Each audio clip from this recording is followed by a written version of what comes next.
right, hello and welcome to another Expert Insight with myself, John Golden from SalesPOP Online Sales Magazine, Pipeliner CRM. And today I'm joined by Grant Leboff, who is in the UK in London right now. How are you doing, Grant?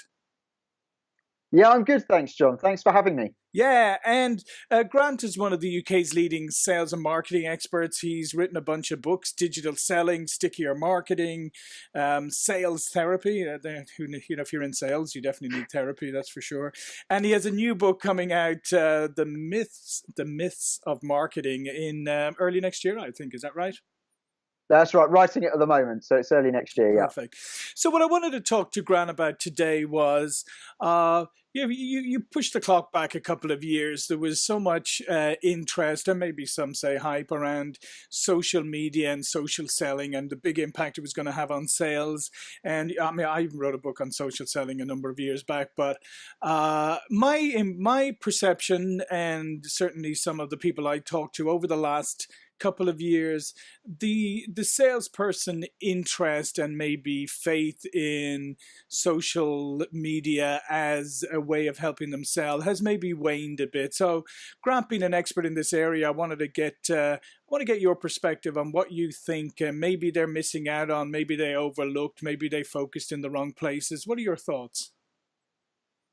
Yeah, it's a good point. So you're definitely right. There was a lot of hype about it, wasn't there, a few years ago? You know, everywhere you turned, someone was talking about social selling and what it was going to do and the revolution. Mm-hmm. And I think one of the things that's happened is I think salespeople have struggled to make it work for themselves. So I think, and obviously if they're struggling, they've still got to make their numbers at the end of every quarter, right? So if it's not working, I think they lose interest pretty quickly because they got the pressure of making the numbers every quarter. So that's the first thing that I think is very, very important. So how do they make it work? And I think people have struggled with that. And I also think that how do you measure your effectiveness? So I think one of the things that salespeople struggle is you can start using social media, LinkedIn or Facebook or whatever, but how do I know I'm progressing? Because if I make a load of cold calls and I get 3 appointments, I've got 3 appointments, right? I know what I've got a metric that I can measure. I'm going to go and see 3 people. But if I post a load of stuff on LinkedIn and Facebook, how do I know what happens next? How do I track it? And I think sales managers as well have struggled with that, and therefore they haven't encouraged their salespeople to spend too long on those platforms and potentially waste their time. Mm-hmm. So I think those are the 2 things that I've got from people, which is why perhaps interest, I think it's still there, but it's kind of parked because I've got to make my numbers. Yeah, I mean, I agree with you. And, somebody who I collaborated on some work with, Matt McDarby, he coined the phrase like likes and shares don't pay the bills. And I think that's the attitude of a lot of salespeople and sales managers, as you say. So, okay, so maybe they've been distracted. Maybe some of them didn't see the impact. Maybe they don't understand the impact. So from your point of view, what are some of the things that they may be missing out on that could really augment the way they sell? Yeah, so I think the number one thing is to say is that selling has never changed in as much as in sales, you've got to be where your customers are. Mm-hmm. I mean, salespeople would go to exhibitions sometimes because they know all their customers are going to be there and they can see them all and it's very efficient. Salespeople used to make a lot of cold calls, some still do, because my customers were at their desk in their offices sitting at the end of a telephone. So I could call them and I could do that. I think when you look at all the research that comes out of people like Gartner and Forrester and others, it's very clear that the purchase journeys are migrating online. More and more of purchase journeys are migrating online. And I think the serious point that a salesperson has to get to is if the sales journeys are going online, migrating online and starting online, I've got to find a way of being present in that arena. Because potentially if I don't, my influence is going to wane over time. And I still think this is early days for social selling. I think we're at the beginning. And like all things at the beginning, it can be majorly hyped. But I think when push comes to shove, that's the trend people have to understand. As the purchase journeys migrate online, salespeople need to find a way to be able to engage customers and initiate some of those conversations and that interest in an online environment. It won't necessarily finish there, but at least to start there. Yeah, and I do think, and I'd like to get your insight on this. I do think that there is an artificial demarcation that people put between, business to business and business to consumer in terms of that. A lot of salespeople still assume that buyers leave their consumer buying behavior at the door when they walk into work and they suddenly become business to business buyers. But that's not the reality, is it? I mean, the reality is we bring our consumer buying habits into the workplace, and those have bled over into the buying process in a way that wasn't previously true. So give me your thoughts on that. Do you think maybe some salespeople are underestimating how people like to buy today? Yeah, 100%. I think that it's the demarcation between B2B and B2C. I think is kind of false these days, because what's happened is the channels have merged. It was very clear years ago in the consumer world. You'd go into retail stores. You would watch TV advertising. You had lifestyle magazines. There were definite places that you would migrate to for your consumer information. And then, of course, in the business to business world, you would go to maybe some high end networking events. You would go to some exhibitions, some seminars. You would look at trade magazines and journals. And so those things were quite separate. Perhaps the only channel that merged was direct mail. Of course, sure. You were mailing people in their office or mailing people at home, and the tone of that material would be different. But I think today, whether you're looking for a business product or a consumer product, you Google it. Whether you're looking for a business product or anything else, you'll look at social media and reviews. So I think the channels are merging. And so sometimes the application and the tone is going to change because, of course, what you're selling is different. But I do agree. I think those channels are merging, and the distinction is very different. And everything's so much more fluid now, isn't it? So I can be on Amazon looking for something for my home, and then flick over almost immediately and look at something for work at the same time, because I can, and I can do it all on my mobile device. So 100%. I think that's absolutely right. And how important is it in your view that the salesperson has a strong online brand, right? Because I mean, once upon a time it wasn't that important, but nowadays, as you say, when we engage with the salesperson or a company, right, we just don't Google the company, right? We Google the salesperson too. So how important is that personal salesperson brand? So I think this is where it starts, and I think there is a huge misunderstanding in the world of sales and marketing to a lesser extent too, by the way. But in the world of sales, what we're up against now, and what we've got to do. So what I say to people is, it's interesting that social platforms are called social media, because they are exactly what that is. They are media channels, and they are no different. If you think about NBC. Right? On terrestrial television, NBC is a set of cables with a license to allow it to broadcast.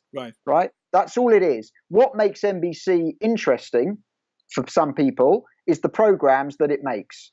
And if you think about LinkedIn is dead space on the biggest business network on the planet. YouTube is dead space on the biggest video network on the planet. Facebook is dead space on the biggest social network and the biggest website on the planet. What makes those platforms interesting or not is the content that you put on them. And so what I say, salespeople today inadvertently own their own media channels, and therefore they have become media personalities. Now that doesn't mean they're famous. People always confuse the two. Fame is something different. If Justin Bieber tweets what he had for breakfast, people are interested. If I tweet what I have for breakfast, my wife doesn't even care. But we're not talking about fame, but we're talking about media personalities. And what we mean by that is, years ago as a salesperson, unless we exchange letters or, let's say, emails in the slightly more modern times, or we exchange phone calls or whatever, or we obviously met face to face, you had no way of really judging me as a human being. But today, reputation management starts on LinkedIn, it starts on Google, it starts on those other things. And therefore, you're a media personality, because people will form an opinion as to whether you're worth talking to, whether you're credible, whether you might have some insight and knowledge that's useful to me, way before you get anywhere near a telephone, an email, or anything else. And I don't understand why salespeople are so bad at writing that stuff, because I say to salespeople all the time, why do I go on your LinkedIn profile and it looks like something out of a horror movie? Because you were obviously on holiday with your friend or your partner who is their arm round your shoulder, and you've kind of cut it off. We're walking around with cameras on our mobile devices all over. We got more cameras today than we've ever had, and people couldn't take a dedicated photo. And then I was, and why is the profile so bad? Because when I read your LinkedIn profile, you wrote it. So why say to salespeople, how come your profile's so bad when you were the one that wrote it? Most of the things that we read about people online, they wrote themselves. So that shouldn't be bad. And yet it is. And I think salespeople have to think about this much more carefully than they do. And this is where it starts. If you don't have a good social media profile, if you're not posting things of value and insight to your target market, you've got no chance of making these platforms work effectively. Yeah, it's an interesting point about that, is because, as you say, if you're a salesperson and you have a profile online, your likelihood is you wrote it yourself, right? When you tell a salesperson to write anything, a lot of them have a visceral reaction and they're like, "Oh, I'm not a writer." But at the same time, if you ask that salesperson to stand in front of you and give you their 10-second blurb about who they are and what they do, they can do it like that, right? And all they got to do is translate that onto paper and realize that, again, people are forming opinions about them before they've ever met them, right? Yeah, absolutely. And I think salespeople, I'm generalizing, but salespeople generally, have got strong personalities and great personalities because they're people. That's why they're good at sales. So I say to them, don't write it. Use video. Right. Use video. Get a small tripod with your iPhone or your Galaxy or whatever device you use. Get a clip-on mic and talk to the camera for 30 seconds about who you are and what you've done and those kind of things. Bring it to life. Develop those relationships via video in the first instance, if that's what people are looking at. And if you come across as credible and knowledgeable, which you should do, people will feel it's worthwhile having a conversation with you. And these tools are there, and I think they will be used by salespeople, and I think some of it can be generational sometimes. And as new generations of salespeople develop and that have been brought up with this technology and live and breathe it, I think they'll find making their own videos and of themselves and talking about what they know and products and things will be much more natural for them than perhaps it is for others. But I think that we have to go in this direction, because the golden rule of selling is you've got to be where your customers are, and that's where our customers are today, more increasingly. Yeah. And what do you see for the future then, with customers leveraging these tools? Do you see this, as you say, do you see this continuing to move forward and salespeople, having to get engaged more? Or do you also see that there is a potential for maybe a little bit of a swing back where people start to crave maybe more of the relationship one-on-one, in person, that they may have had before? I think it's about the buying journey. So I think it's a bit of both. I think, at the end of the day, if you're buying $1 million software product for your business, you want to shake someone's hand. You need to be able to trust them. There needs to be some credibility. You want a go-to person. You want someone accountable. So if you have a problem, you've got someone you can call and say, "Hey, I need this sorted." So I think that face-to-face in many of those what I call enterprise business level sales isn't going to go anywhere, right? Because we need that. But I think the beginning of that purchase journey, where people are researching and looking and gaining information and having initial discussions, I think a lot of that will go online, because we're time poor, and I can do that. I don't need to meet someone at that point. Yeah. And I think salespeople have got to be getting better at those kind of interactions. And it does mean, we play platitudes to things. I mean, you and I, you've heard, I'm sure, lots and lots of times people say, "Oh, to be a salesperson, you really have to be an expert in your field." And I think 20 years ago, everybody said that, but it was a bit of a platitude. Sure.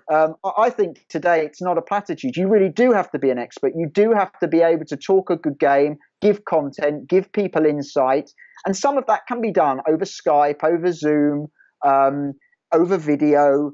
And I think salespeople need to use those devices. And actually, it helps them because in sales, we were always restricted by time. Because you could only make a certain amount of appointments in a day. You could only make a certain amount of phone calls in a week. You could only write a certain amount of emails or letters because that personal interaction is very time consuming. And of course, in any sales journey, especially when you're selling high value products and services, you'll still need to do some of that.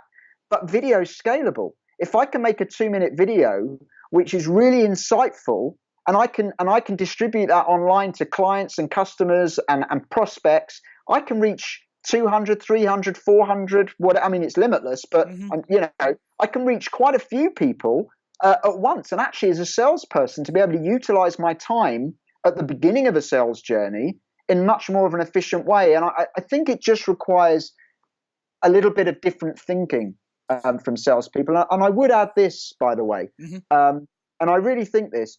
Social media has been hijacked in many, many companies by marketing.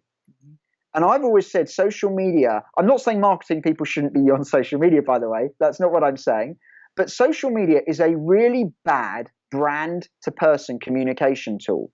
Most people don't want to interact with brands on Facebook or LinkedIn, but it is an incredible people to people platform. You know, when you think about the people that do well online and who have big followings, it's personalities, because we're interested in people, we're not interested in brands. So as a salesperson with something to say, with some interesting insights and a strong personality, if you understand how to use it right, you can do really well. Yeah, I mean, I totally agree with you, and I think that's I think that's the reality in a lot of organizations today. Is the social media does exist or live in the marketing department, and not in the sales department. And I think that's a great point you made about the fact that it does allow salespeople to scale themselves in a way that they haven't been able to do before. Okay, so just summing up your last point here, Grant. What's one piece of advice you'd give to salespeople who maybe either have abandoned social media or have maybe, shoved it down the list? What's the one piece of advice you would give them? So I would say you can't do that. It's too important. I understand that you're not going to dedicate 4 out of your 5 days a week to mess about on social platforms. I get that. The results matter and the figures matter. But I would say to every salesperson now, do 3 things. The first thing is sort out your profile. Make sure you look great, because that's not a difficult thing to do. Write a good profile. If you struggle with writing, get someone else to do it for you or with you. But it's you only have to update it yearly or whatever. It's not high maintenance. Make sure you got a proper photo. Make sure you come across well. It's think of it like your CV. So that would be the first thing I do. The second thing I think is think about a target market that you want to target online, and keep it small, keep it niche to start with. You might have quite a big target market from your organization. You might be, the whole of New York State could be your target or whatever, but just keep it narrow, keep it small, and think about where do those people hang out. And then do a third thing, just be disciplined to post a little bit of insightful content, not sales, just on a weekly basis to that very niche target market. And I think if salespeople do that, and I know from experience working with salespeople, if they do that, they'll start to get traction, they'll start to get inquiries. And on that very small basis, which is low maintenance, when you start to see results, it gives you confidence and proof to go back to your managers and bosses with, to say, actually, I can make this work. And I think, start small and grow it. But I think to ignore it completely it is a bad idea, because it is where the future's going. And I think think of it as learning as well, and career development. Yeah, those 3 great pieces of advice. So Grant Leboff, in the last few moments here, why don't you tell everybody a little bit more about yourself, where they can contact you, find out more about you? Yeah, thank you very much. So my portal is stickymarketing.com, stickymarketing.com. If you go there, you can contact me through there. There are hundreds of videos and interviews and lots of useful insights and content for people to interact with. And if they want to get in touch, they can do it via the portal.